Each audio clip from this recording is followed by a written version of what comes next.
one of the first days of school, I walked into the class and someone grabbed me from behind and he pulled me by my collar. It was this guy, Wynand Meiberg. Yeah. He looked at me and he said, "Vir jou gaan ek."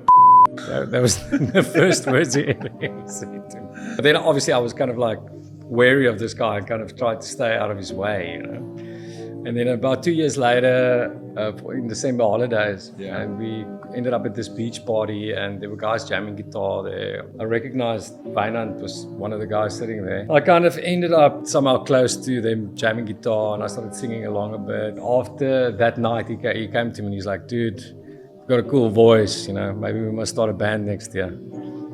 And I was like obviously blown away, like the coolest guy in the school wants to start a band with me. Francois rose to fame as the charismatic frontman of iconic South African rock band Fokofpolisiekar, later forming the acclaimed Coke Kartel, further defining the country's alternative rock scene. Launching his solo career in 2015, he has released several critically acclaimed albums, received multiple awards, and consistently sells out arenas with his celebrated Francois van Coke and Vriende concerts, firmly cementing his status as a South African musical icon.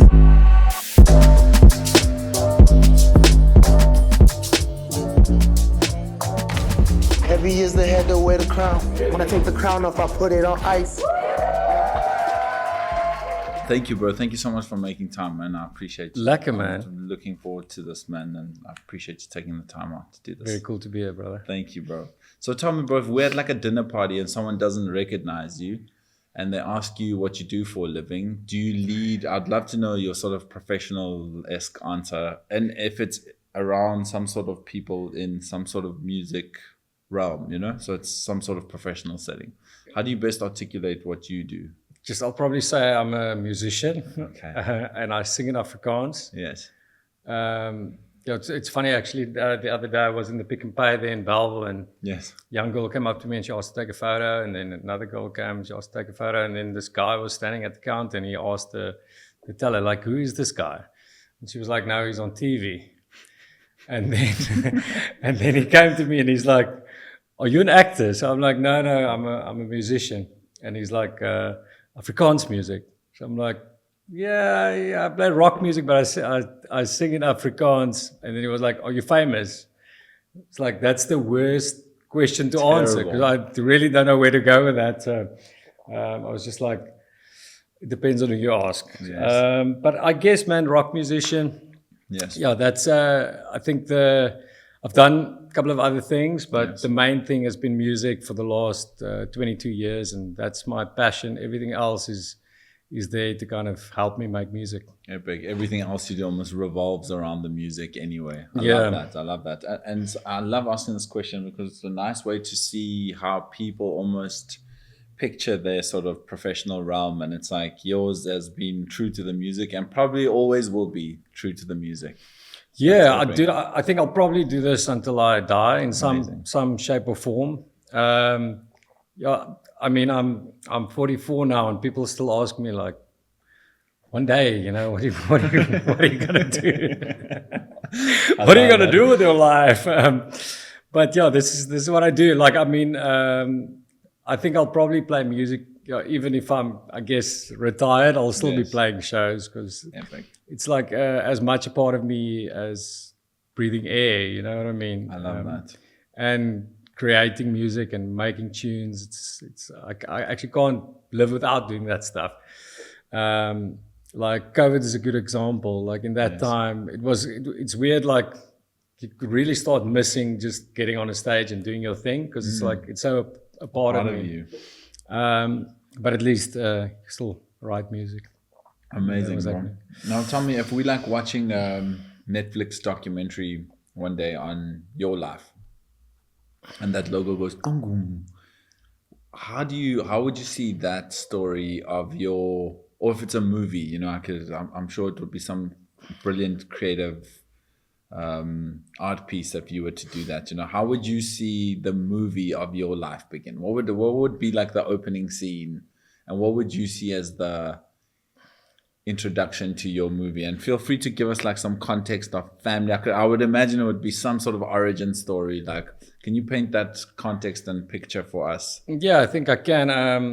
I grew up in a neighborhood called La Rochelle in Belleville, and it was a very beige, old South Africa. Yes. You know, the houses were beige, the people were beige mostly. Yes. The people that we saw were mostly beige.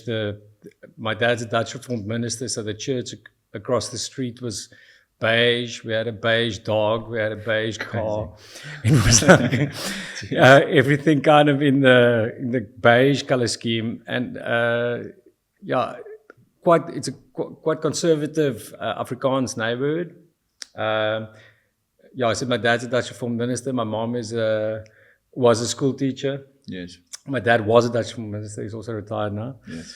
Preaches still from time to time though. But I think that's what you're gonna see is houses without walls in front of it, grass that's green in the summer, and a lot of beige, and 7-Elevens and Ford Escorts and dudes with like mullets and little rings in their ears. I can see it. The arcade games at the 7-Eleven, you know, like that. I love that. And what did your parents do? You said your dad was a pastor. What did your mom do? She was a teacher. A teacher, okay. She kind of still kind of does like kind of teaching stuff. Yes. She does this course with people called Bright Star, kind of empowering kind of course. Yes. But they more or less retired. Okay. I think they kind of work when there's an opportunity like that. Got you. My mom also, she is do you call it a judge? She judges like our Stedfords, Okay. where people do like poetry and stuff like that. She's got a bit of a drama background. Oh, incredible. My mom and my dad met on stage. They were doing like, my dad was in Polderus, my mom was in Bloemhof, like Stellenbosch schools, and they were doing a play, Romeo and Juliet, and they met on stage when she was 16 and my dad was 18. Yeah. That's insane. And siblings? I've got two sisters, older. Yes. My one sister, she's 50, or turning 50 this year. Yes.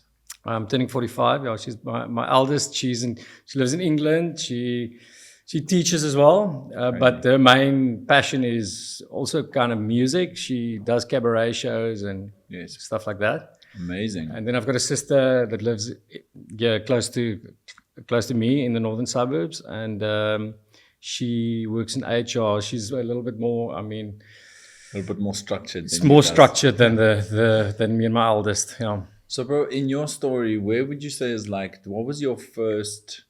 What did you come across? Whether it was some sort of medium, was it a track, was it music? What was the first thing that caught you around music, or was it rock and roll? Like, what was the first thing that caught your glimpse that you're like, I'm gravitating towards this? Dude, I when I was in primary school, it was like the big tunes of the time was like Vanilla Ice, Ice Baby, and Dr. Alban. Yes. And that's kind of what I remember from listening to music before I kind of got into music. Yes. You know what I mean? But I went to Standard 6 or grade 8 in 1994, and that was like the grunge explosion. So Nirvana was massive, Pearl Jam. I completely fell in love with Nirvana and Pearl Jam. And the first 4 albums I owned was Nirvana, Nevermind, Pearl Jam 10, Green Day, Dookie, and Offspring Smash. Crazy. And that all came out, very close to 94. Yes. You know? So that was the time, and that made me want to pick up a guitar and start a band, you know. I played a little bit of guitar before that. My eldest sister showed me some chords and stuff. Yes. But I was never really interested in it. I just wanted to play rugby when I was a lighty. But when I heard that shit, I was like, fuck, I want to start a band. This is incredible. Yeah. And so how does that happen? How does the band happen? How does the first band? The first band. There's actually quite a cool story. One of my best mates, Wynand Meiberg, is the bass player for Fokofpolisiekar. Yeah. Okay, wait, let me take it back a bit. Take it back, yeah. We grew up in the same area, and his family also went to the same church where my dad was the minister. And his dad was a diaken in Afrikaans, and my dad was one of the elders. So in church there would be like the elders' seats and the deacons' seats on this side, and his family would always sit on those seats, and we'd always sit on this side, and we would kind of see each other across the church, when we were lighties. Never met or anything, but I kind of was aware of this guy, Yes. And then in Standard 6, I went to Belleville High. One of the first days of school, I was on my way to a history class, and I walked into the class and someone grabbed me from behind and he pulled me by my collar like this. I was like, what the fuck's going on? And I looked over and it was this guy, Wynand Meiberg. Yeah. And he was kind of like, everyone was aware of him. He was like kind of a cool guy, metalhead, rock dude, Yes. But scary as well. Yes. So I grabbed him by the collar, he looked at me and he said, "Vir jou gaan ek poes." That was the first words he ever said to me. For those of you that don't understand me. Ek gaan jou hart moer. Yeah. And then obviously I was kind of like wary of this guy and kind of tried to stay out of his way, And then about 2 years later, I ended up in Claremont with a friend of mine in December holidays. Yeah. And we ended up at this beach party, and there were guys jamming guitar there at the beach party. And I recognized Wynand was one of the guys sitting there. I kind of ended up like somehow close to them jamming guitar, and I started singing along a bit and maybe jammed a couple of songs or whatever. And then after that night, he came to me and he's like, "Dude, you've got a cool voice, maybe we must start a band next year." And I was like fucking obviously blown away, like the coolest guy in the school wants to start a band with me, The guy wanted to push me. Yeah, no one wants to start a band with me. And then, so that was December. So the next January, they announced at our school that there's going to be a Battle of the Bands at the Belleville Civic Hall. Crazy. And so we got together. We're like, okay, cool. It's a good time to start this band. We're gonna have to play a show at the Battle of the Bands. We started a band like kind of in 2 weeks. Got a couple of songs together, and we played our first and only show at the Belleville Civic Centre. Who else was part of the band then? Oh, there was actually it was other dudes from school. There's one guy that people that watch the pod might recognize. Hiram Koopman he plays sax for Jeremy Loops now. Oh, crazy. But he was the drummer. He was the drummer in that band. We had 2 drummers for 3 songs, but he was one of the drummers. He was one of the drummers. But there's no one else I think that anyone will recognize. Yes. 2 dudes from school. And we played the Battle of the Bands, and we did 2 originals, and we did a cover of Red Hot Chili Peppers' "My Friends Are So Depressed." That song. Yes. And I came in like an octave too high, and I completely fucked it up. I was like way too high. I couldn't go anywhere else. And I just fucked it up. And like after that, the band kind of carried on, and I was just kind of left behind. Crazy. So that was my first show, and the first time I played with a band, and that's what you asked, right? Yes, I don't know. I went that super was far back. Beautiful story, man. But that's how I ended up on stage for the first time. And then after that, I obviously never wanted to sing in a band again. I was like, I'll play anything. I just don't want to do vocals, Serious, eh? Did it stick with you for a while? Yeah, definitely for a while. I was like, I'll play bass, I'll play guitar, whatever. I want to be in a band, but I just don't want to be the singer, Yes. Yeah. And so how does it develop from there? When do you form another band? Like, how does it? Yeah, it's actually, like I said, like since that time, I wanted to be in a band, Yes. And I think another 2 years passed or so, and weird thing happened. There was like a massive like Christian revival in Belleville, like a charismatic, speaking in tongues, kind of Christianity. Charismatic Christianity was like a kind of revival in the schools. Yes. And all of these people kind of went to this church called Focal Point that was held in one of the schools in Belleville. Yes. And in that church, there was a couple of bands. There was like a metal band, like a Christian metal band and a Christian punk band. Mm-hmm. So there was this new scene of like bands and Christianity kind of together, this Christian scene. And those bands played at a park called Donny Ace Park, very close to where I stay now. Yes. And they had this kind of scene that on Friday or Saturday nights, the bands would play at this place and we'd all go there. And then eventually I started a band with mates in my matric year. Yes. And we played a couple of those kind of events. And obviously I was very serious about it, but I don't think anyone else was very serious about it. And then at the end of my matric year, the vocalist for that band left. And I was like, I can't believe he's going to England. We've got this band, you know what I mean? We've got this band. And that band kind of died. But I was continuously looking for people to play with and something to do. And I think 2 years after school, me and Wynand said we're going to start another band, because we became very good mates then. Yes. Like, actually through that Christian scene, because he was also involved there. Crazy, man. I'd never think you guys linked up at a Christian scene. Man. Actually, most of the guys in Fokofpolisiekar kind of connected there for the first time in that Christian scene. And so we started a band, and it was called a guy called Gerald. Wynand left quite early in the process, but Hunter, that plays in Fokofpolisiekar with me, he was part of that band. Okay. And we kind of did all right. It was called a guy called Gerald. Later we kind of stole the name from the drum and bass DJ. I don't know if you've heard that. He's like a British drum and bass DJ. Yes. And then we realized later he kind of got big, so we're going to have to change our name. That's crazy. So we changed our name to New World Inside. And we were I guess, relatively successful. A little record label signed us, and we recorded an album in Johannesburg, and we played a couple of shows through the country, and I guess like relatively kind of getting off the ground. Yes.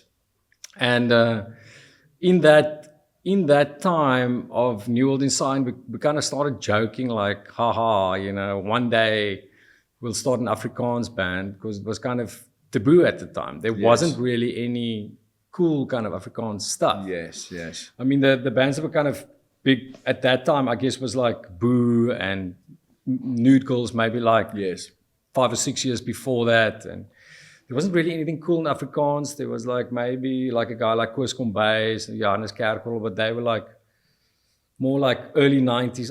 I don't know if you're aware of those names. And they're more like, they're more sort of touching on like the folk side of things. They're not really like the music, not like a current. We couldn't really connect with the tunes, because it was kind of like, it felt old school and bluesy, and we wanted to do something that was a little bit more current. So we were like, haha, we're going to start this Afrikaans band one day.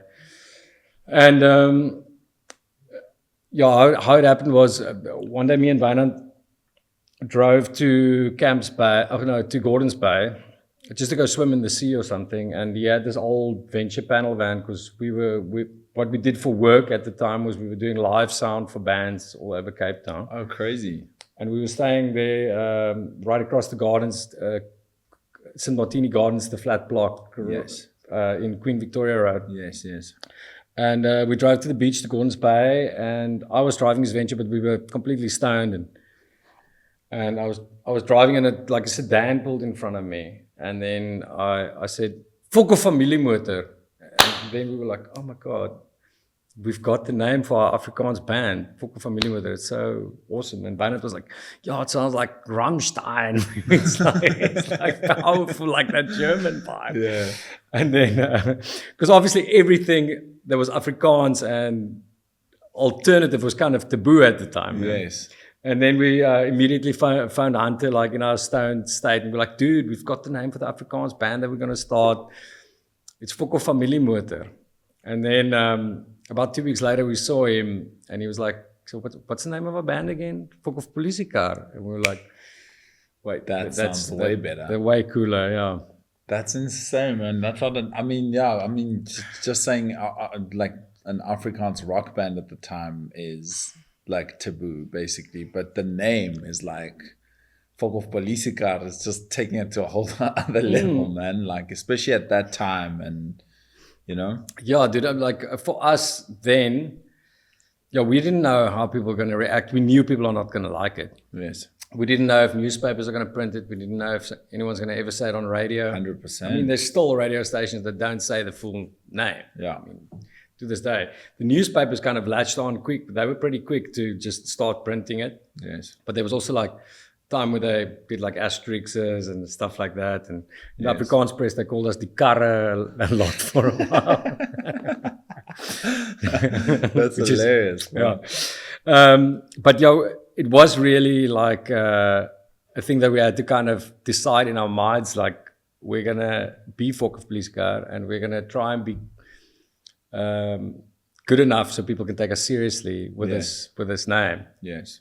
And then we started jamming, moved back to our parents' houses back in Belleville, started jamming every day, and we just kind of tried to get ready to make an album. And then we got lucky.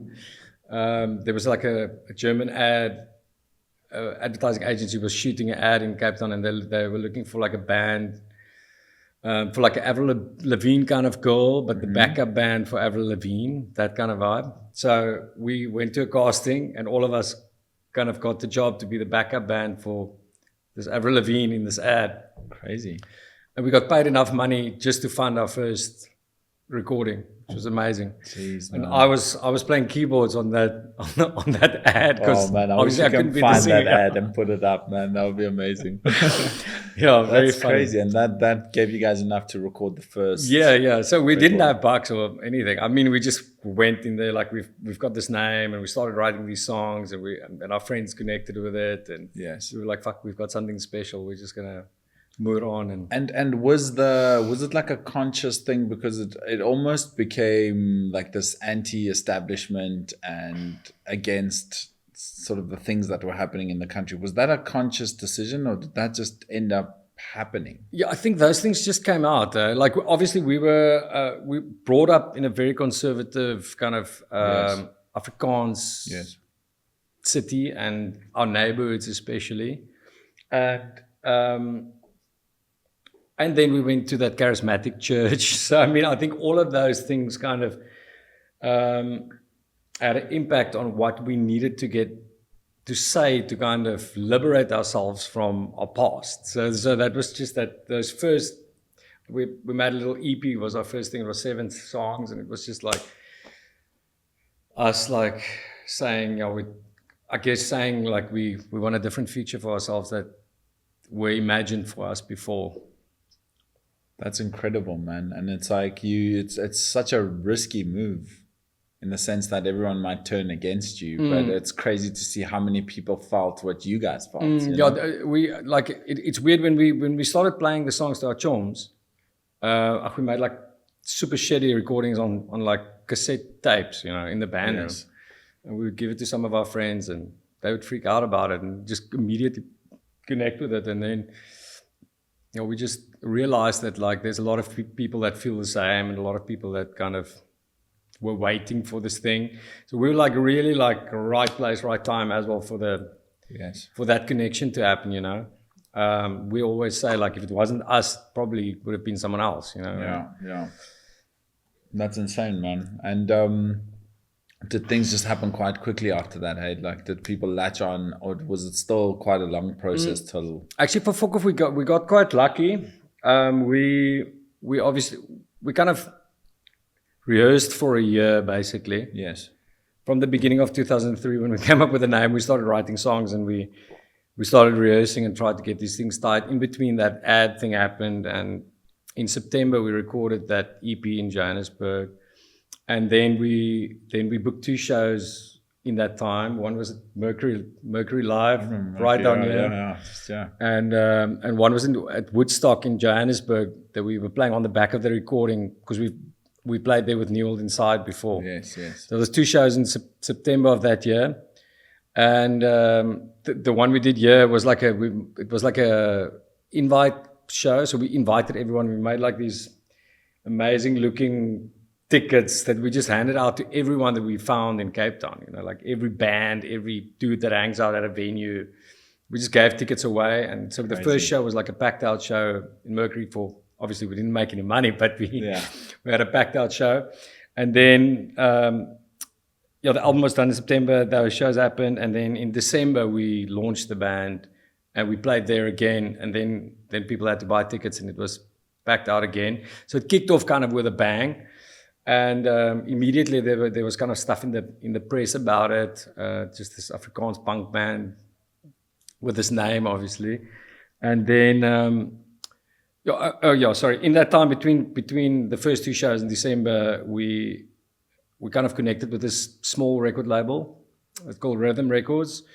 Also by chance, BINANCE met the guy somewhere at a show, and he gave the guy like a 2-song demo, and the guy like immediately phoned us the next day, and he's like, wants to work with us. So he put out the album, and he kind of connected us with more like the kind of, I guess, the Afrikaans scene, like the Oppie Koppies and the Kaka and Cars that we knew nothing about. You know, we came from like the underground punk scene.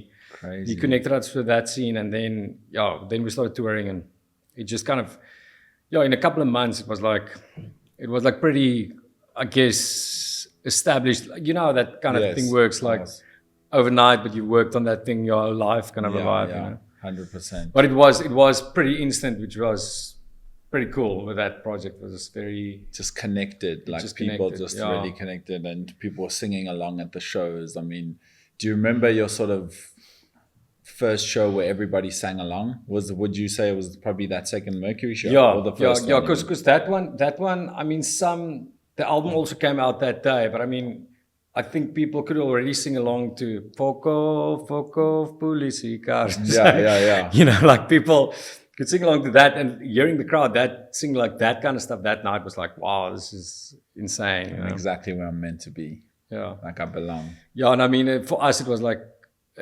after that show, I felt for the first time in my life like it kind of feels right. You know, I've been making music for like 8 years before, and now this is kind of, we worked for 8 years to kind of get to this thing, you know. You connected the dots, like, and you were exactly where you're meant to be. Yeah, and also like things aligned. You know, like things just got into place, like in a weird way. Like just got very lucky. Right place, right time, right people, right.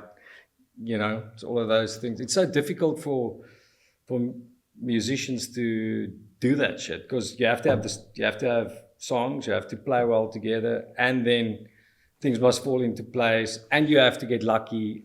You know what I mean? It's like, and you have to get along with other people. Exactly. Man. It's like such a tricky thing. It's like, it really is like building a professional sports team, or like but it's even more intense. It's like you guys spend all the time together, and it's like you're saying, to get the songs is one thing, to be able to perform the songs is a whole other thing, to roll out the whole thing, and to just like put all these different pieces. And it's like, what's the environment you're in? Is it the right time? What's the sonic? Where are people? And can you, and you guys were a perfect example of, you know, a team that changed the sonic. It was like, okay, this is the new direction, and this is the guys that are leading it. And it's like, what a crazy time. I mean, and then at the peak of it, I mean, you guys must have been playing shows every single week. Yeah. I mean, Fokov was kind of, I mean, for 4 years we were super active. Yes. And then we almost kind of came to like a little bit of a kind of a burnout stage. Yes. I mean, we were touring constantly, playing everywhere. And when were those 4 years? What year? That's 2000. Yeah, that's 2004. Yes. Until 2003. Wait, 2004, 5, 6. Yeah, so we started 2003, 2004, 5. Yeah, in 2006. Yes. Kind of the dam walls came down slightly. Yes. And there's also something crazy that happened that time. We played at a place called Witbank. Mm-hmm. So you've heard of course, yeah. And we had this crazy show there. And like after the show, we partied, and we ended up kind of behind the bar, pouring drinks for people, and had a moesjol. And then BINANCE, that I've mentioned quite a lot now already, he wrote something on a dude's wallet that was seen as blasphemous. And this dude is also in the music industry. Yes. So he took the wallet to his mother, and his mother wrote like this letter to the South African music industry email. about Fokofpolisiekar and that people have to pray for them and stuff like that. And then when that thing came out, we had like a bunch of shows cancel on us, sponsors dropped us. It was like a whole Crazy, man. but like was like a whole thing, and that took quite a lot of had a big impact on us. You know, we had death threats. Like it was like hectic, and that thing happened. Our drummer on the same night after all of this happened, we were driving to the accommodation, and our drummer jumped out of the moving tour van and completely shattered his elbow. So he was out of the band for a while. Crazy, man.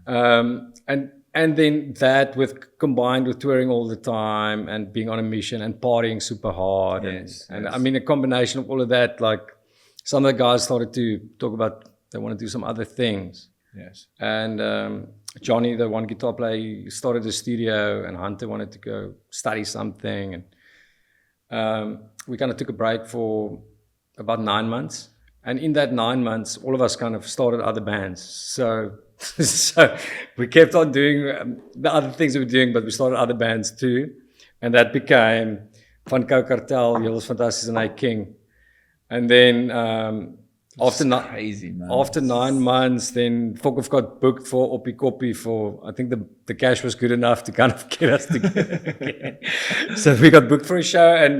And since then, we've never really stopped completely. We've taken time that we focus less on Fokofpolisiekar and focus more on other things, and it's gone vice versa. But I mean, Fokov has been, since then, we've been together all the way till now. I mean, that's crazy, man. So it's actually since 2003, the first time we jammed in a room together. Now it's like 22 years, you know. Crazy, man. And what do you think, like, what attributes to the longevity of this like brotherhood? And like, you know, it's not common, you know, most guys when they break away, that's that. And it's like, you guys have, I guess on one side it means so much to people in South Africa, the band, but like it's crazy that you guys would still keep coming back. Like we don't see that, like, you know, like the couple people have tried over the years and then they get back together. It's almost like they get reminded why they all left. And it's like gone again, you know, but you guys have kept this like going. And like, what do you think that? Dude, I think really we get along. Amazing. I think that's the most important thing. Like we've had fights. Yes. But I mean, they were more like physical fights when we got wasted or something, you know what I mean? We've never fought about like the music we want to make. We've never had arguments about like we're gonna go that route and we're not gonna try that. Wow. We're also willing to try whatever people want to do in the band, and I think everyone knows their role, you know, what they contribute to the band. You know? So somehow it kind of just works, you know. I mean, I've had other projects and I've swapped members and like, you know, struggled to get the right people together, and sometimes you get it right and then some guy leaves and then you have to get it right again. Yeah. But with Fokofpolisiekar, we've been very lucky. There's been no lineup changes. We've obviously played shows where someone could stand in for someone else. But the five of us is Fokofpolisiekar, and we'll be that until someone passes. Incredible, yeah, man. We'll always do it in some shape or form, you know. Incredible, man. Incredible. When there's a time... Oh, sorry. I wanted to mention something else. Sorry. And we did kind of try and stop it. Yes. You know, we did other things. And then while I was doing other stuff, you know, I did Van Coke Kartel and I've got a solo career too. Yeah, and people would always come back and say, what's happening with Fokofpolisiekar? What's happening with Yes. We always hear that, you know. Yes. And so everybody got that. Yeah. You know, no matter what they were doing. Yeah, no matter what they were doing, always someone will ask, like, Yes. what's happening with Fokop? And then in 2016, BINANCE said he thinks we must do a crowdfunder campaign because there's so many people that want to see us play. And let's see if we make it. Then we make an album, and then let's see. Wow. And our fans came to the party, and they basically paid for our album and forced us to be a band, forced us to stay a band. Man. And now it's awesome because it's not like Fokov is not it's not what we need to do for income because all of us have other things to do. Yes. So we can really do it when we want to, and we can do it for really enjoying just playing music and doing something together. We don't have to make an album, but it's fun to release songs and write with everyone. That's what makes it easier now, you know. It doesn't make it pressure's not so much. Yeah, and I'm sure it's also like creatively for you, like to also just jump from solo to from Coke Kartel to like jump into folk off sometimes. I'm sure it keeps you also creatively like motivated, right? Yeah, to yeah. Jump between these projects and in Fokov, it's a Hunter and Johnny, the two guitarists, are the main songwriters. So I kind of take a step back. It's more their thing. Yes. I will write a song here and there, do something, but that's more their thing. Wow. Okay. So I know what my job is. My job is to be the singer and to lead us like when we're on stage. You know what I mean? And BINANCE is the manager. He knows what his job is. He plays bass, but his job is actually the manager. You know what I mean? Yes, yes. And those two are the main songwriters. So my creative outlet for myself is more on my solo vibe. Okay. Obviously, I contribute as much as I can while writing songs and singing and delivering whatever. But I'm kind of more singing our songs than singing my songs. Yes, you know what I mean? Yes. Which makes it very different. You know, it's a completely different thing if you're writing the stuff yourself 100%. or someone else writes it. 100%. Which is cool. 100%. That's so dope, man, and so great that you guys have like it. It's such a relevant name even today. Like, and just to see your guys' contribution in your own paths that each person took is like, I mean, those are some of the most important bands, you know, you've mentioned from Devils, and like just what the guys have done is insane, dude. It's actually so difficult to fathom. And then you guys still come back for Folk Off, which is like, it's so epic, man. I remember Daisy's, I think 2016, 2017, I just came and watched the show on the main stage, and I was just like, man, these guys have, like, over the years, it's like you guys have matured like a fine wine, bro. It's like it just gets better. And Thank that's what's you, man. incredible. Where did the iconic sort of on stage, that's it's like your signature? I had a different signature when I was younger. Okay. I always had this hand that was hanging like this. That thing kind of Went away. disappeared. I don't know why. But people would always make fun of me because I was like, I had this little dinosaur hand. Oh, that's funny. But I don't know, like, because I think when I used to skateboard, I always had this hand as well. It's a skating thing. I remember when I used to skate a lot. Sometimes it's like for balance, my man. You just need to. So I had that hand, but that hand somewhere went missing. Crazy. But I mean, in Fokov, I was like, before that, I was always playing an instrument. Yes. So I was very, hands are busy. yeah, it was very hard to just be a singer. And I have to, so I guess I stole moves from everyone that I think's cool and kind of try to do something that's kind of my own, I guess, you know what I mean? Crazy, Obviously man. stole the mic swing from fucking Roger Daltrey. Yes. And then I guess we always knew that, you know, the visual part is just as important as the music. Yes. Because it's funny, if people say something about a show, they'll say like, oh my God, that guy was on that guy's shoulders, or like that guy was doing a backflip, but we won't remember the music so well from the show. So the mission was also, we got to throw a bit of a party, you know what I mean? Yeah. And you guys did that so successfully, man. Is there any shows that you think back with like Folk Off that like really stood out to you? Dude, it's I'm gonna have to go 2025. Yes. Because we did those Calabash shows with Green Day and Offspring, and those are definitely the most important shows that we've ever played. I mean, for us and probably for South African rock music. And for the 18-year-old, 20-year-old you, that's like... Dude, like I said, none of the first albums that I owned were 100%. those bands. You know, like it was really my teenage dream. You know what I mean? Incredible, man. And that was awesome. And I think like other stuff for Folk Off was definitely like playing the Oppikoppies main stages. That was, you know, Pretoria is our big kind of fan base, and it's all Pretoria people that go out that side. So our biggest show is definitely Oppikoppi. The most memorable ones are probably the Oppikoppies that we did. Yeah. Incredible.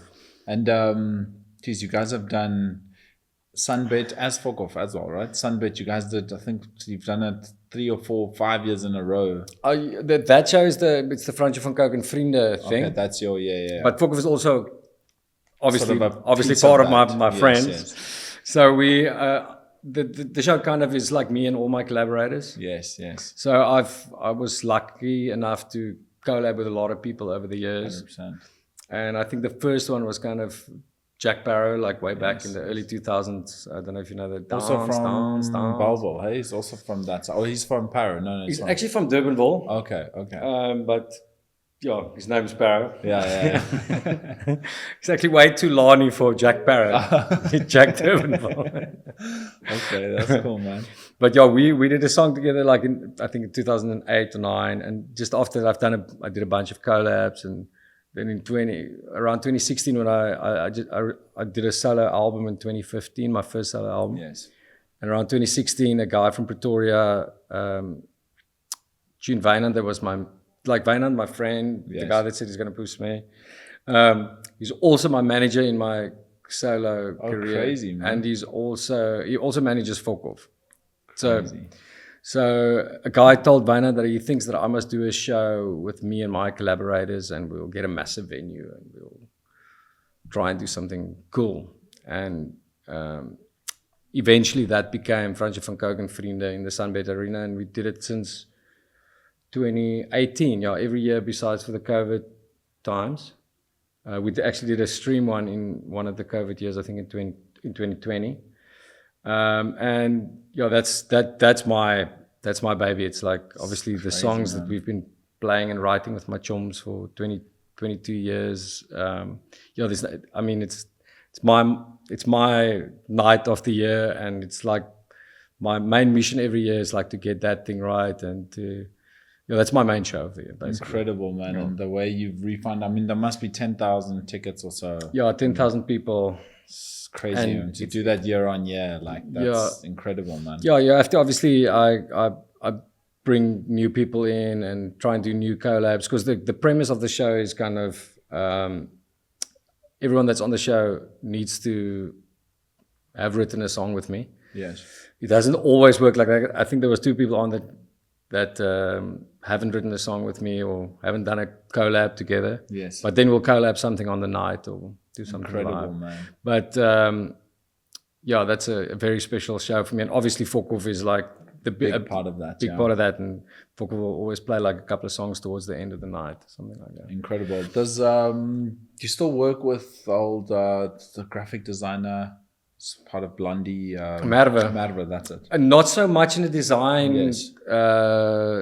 For design stuff anymore. Yes. He's like super busy with all the restaurants and the festivals, and yeah. It actually, I'd love to work with him, but he's just too busy.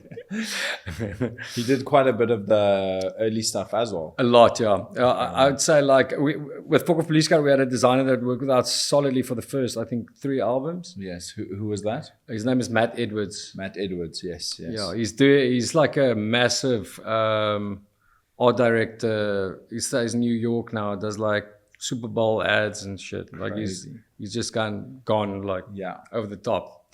But yeah, Matt worked with us a lot. Also my solo records, I think he designed 2 of them. Okay. Or 3 of them.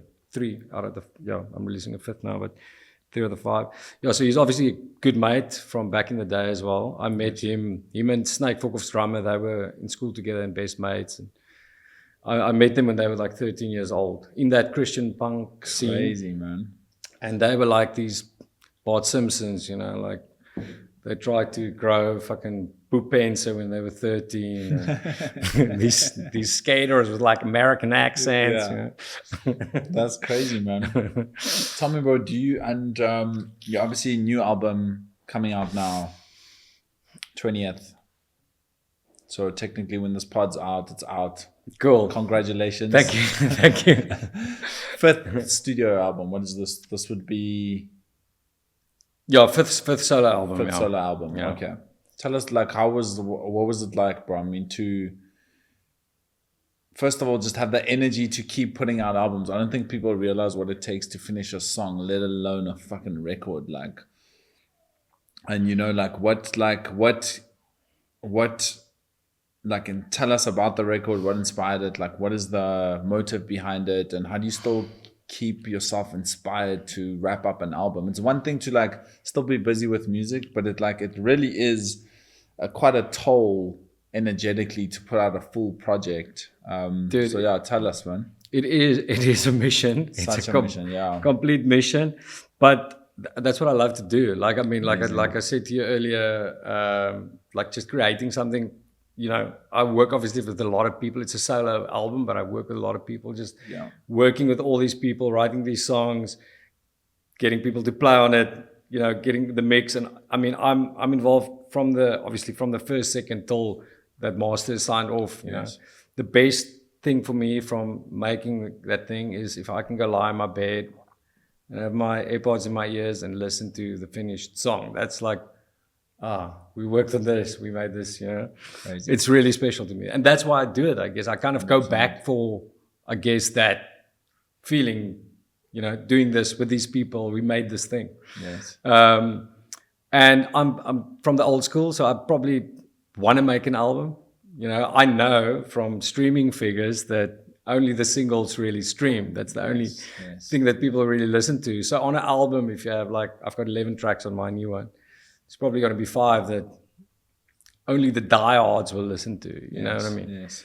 But for me, it's just kind of important to, I don't know, you know, I just like listening to a body of work. Absolutely.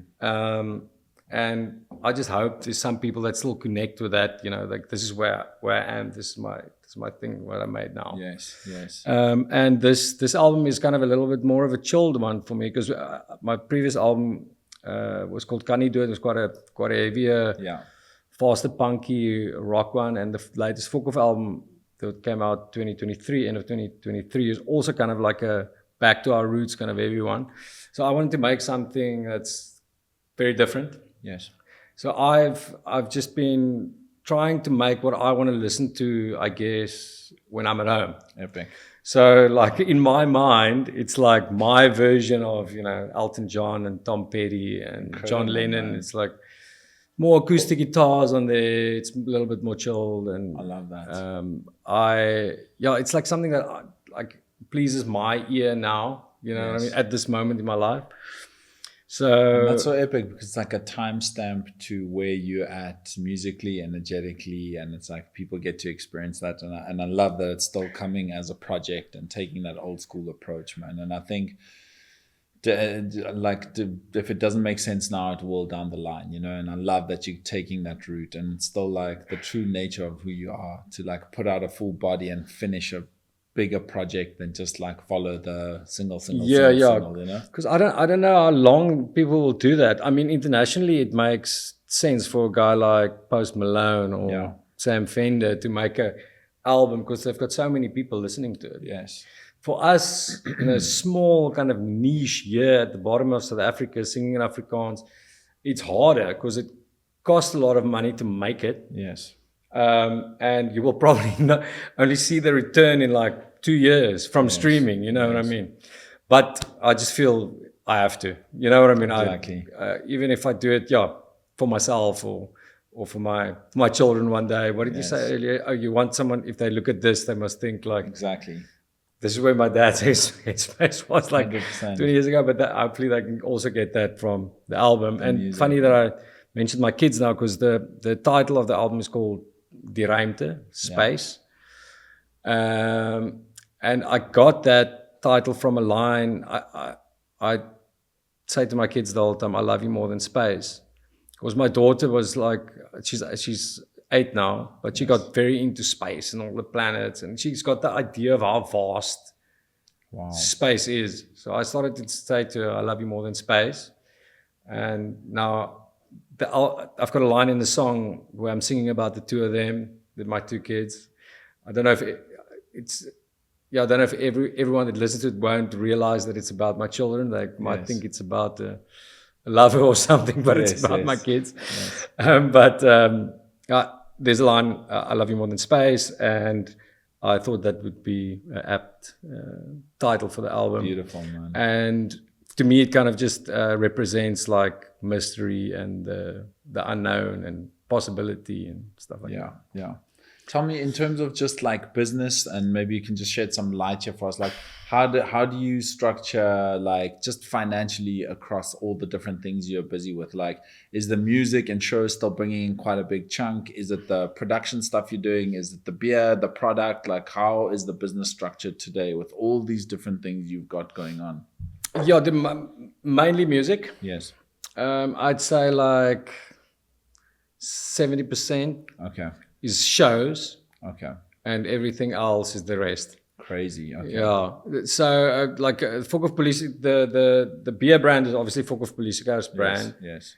And kind of we've got our own business with Fokof, and then I've got my own business with my solo thing. Yes. And I earn a little bit of money from Fokof, but like I said earlier, the mission of Fokof is not really that we have to make a living from what we earn from Fokof. It's like the best side quest. Yeah, no, it's actually really incredible, you know, like playing with your best mates, doing what you love to do, and you don't have to, you're not under pressure. Amazing. Which is awesome. Like you can just really do what you want to do, which is cool. But I'll say, mainly shows. Okay. And that's also hectic. I mean, having a family, and you have to be on the road, and I have to spend time away from my family to kind of make a living. Yes.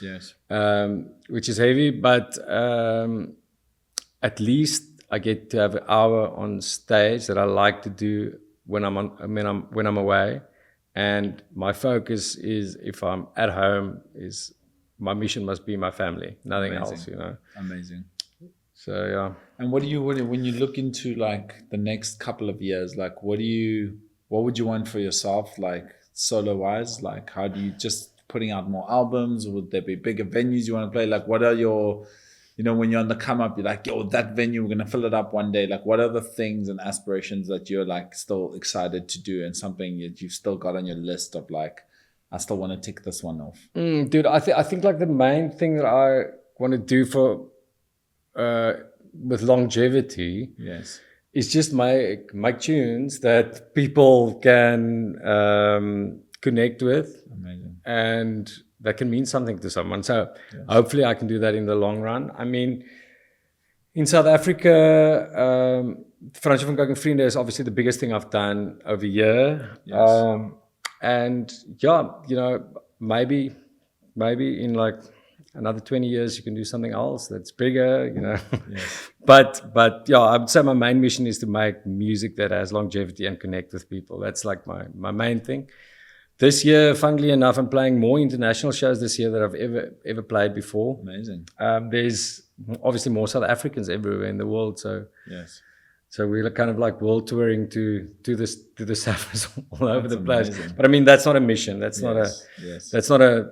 We're not on a mission to go break international ground or anything like that. I think we definitely thought of that in our younger years, but now, I mean, in my 40s, I can't go on tour for like 70% of the year, you know what I mean? Sustainable. But with all of us, like, I mean, in Fokofpolisiekar, everyone's got a family, everyone's got other things they do, and it's not like we're not on that mission to break it internationally, you know what I mean? But yeah, I think it's important for us to make music that people can connect with. You know. Do you think you can recognize like a hit record? Like, can you hear something and go, that's the one that's going to be the one? Or no, still not. I love that. I love that answer. Still not. I mean, it's funny that you asked that. Like a while ago, I had a little meeting with a young band, and this kid was like, "Yo, you obviously know how to." What you need to write to, and I was like, I don't. I mean, it's like I don't. We get lucky, you know what I mean? Like, and that's what I always feel when I start working on a new, like an album, or start writing for something that I'm going to release. I feel like I don't have a clue what I'm doing because I don't. It feels like I'm starting kind of over. I have to kind of figure out how this thing works again. You know what I mean? That's powerful, man. And sometimes it takes time. Sometimes you get lucky, and the first day that you write, there's something good, and sometimes you have to work on something for like 6 months. You know, it's like 100%. And speaking of like young bands, bro, if you were to give some advice to like a younger version of you, or someone who's starting a band today, like what is like just a couple of points of, I know no two journeys are the same, and it's like no two paths are going to be identical, but what are some things you would leave like a couple of people coming together to start a band today and tackling the music industry? It's very simple, man. And it's probably come up in this time we had before. Play with people that you get along with. And practice a lot together, you know. And if you want to do something and be good at it, do it all the time. I mean, if you want to be a super good guitar player, shredder, play for 8 hours a day. If you want to write good songs, write for 8 hours a day. If you're young, you got the time. Just put it in if that's what you want to do. You know what I mean? I didn't spend enough time doing this. I was like chasing a rugby ball or whatever. Yeah. You know what I mean? So I think those things are very basic, but I think that's the most important thing. I love that, brother. That's powerful, man. You're a true class act, bro. I just want to give you your flowers, bro. You are like this. I mean, legend. The word legend doesn't even encompass the things you've done and the contribution you've made to the music industry as a whole and just entertainment in South Africa as a whole. Like the watching your fight and also just checking how you like zoned into that was also incredible, man. You know? Dude, one of the best days of my life, man. Really? Yeah. That must have been intense. How long did you train for? No, so that was also in COVID. Yes. So we did a couple of live stream shows. Yeah. And we had a ticketing where we sold tickets to the live streams. Those times you had to figure out what you're going to do for bucks, you know. Yes. And then the guy from the ticketing company at that time, it was like celeb boxing was just kind of taking off. It was like Jake Paul was starting to fight people and stuff. And then he said, how would you feel about doing a fight? And I was like, fuck it, I've got nothing better to do. Let's go, you know what I mean? And then they put me up against the ex-Springbok. So I was like, I'm going to have to work my ass off. I had 3 months. 3 months solid. But in that 3 months, I went like walks per fork. So but that's how you strike me. You strike me as someone when you're doing something, you're just going to like all in on that thing. Yeah, I think that's kind of my vibe. Go all the way.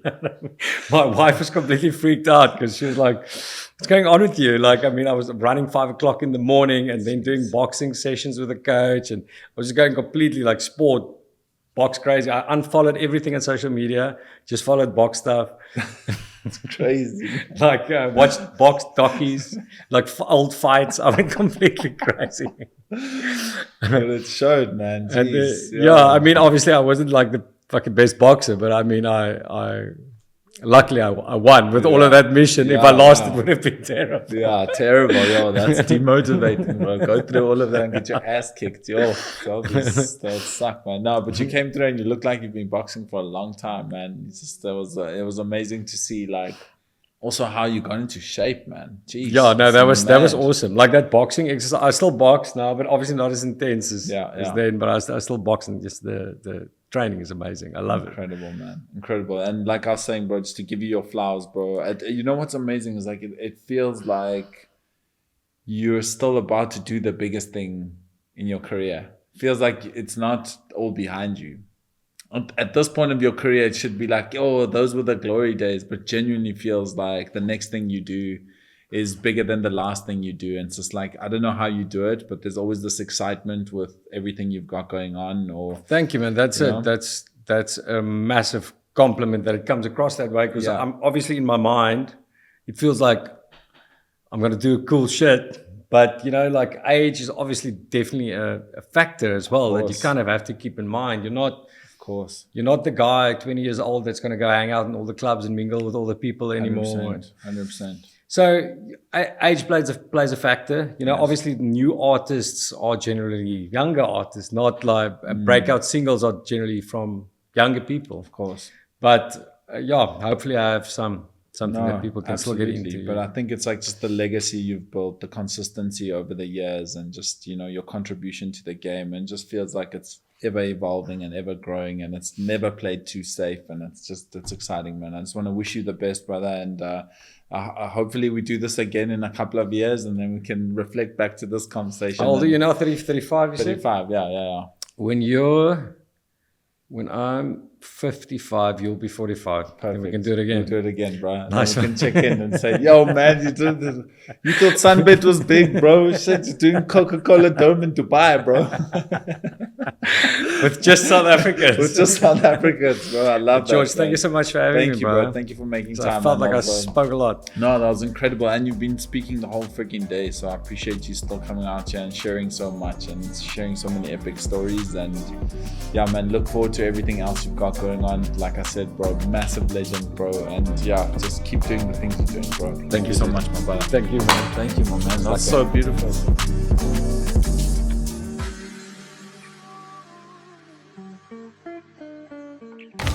Heavy is the head that wear the crown. When I take the crown off, I put it on ice.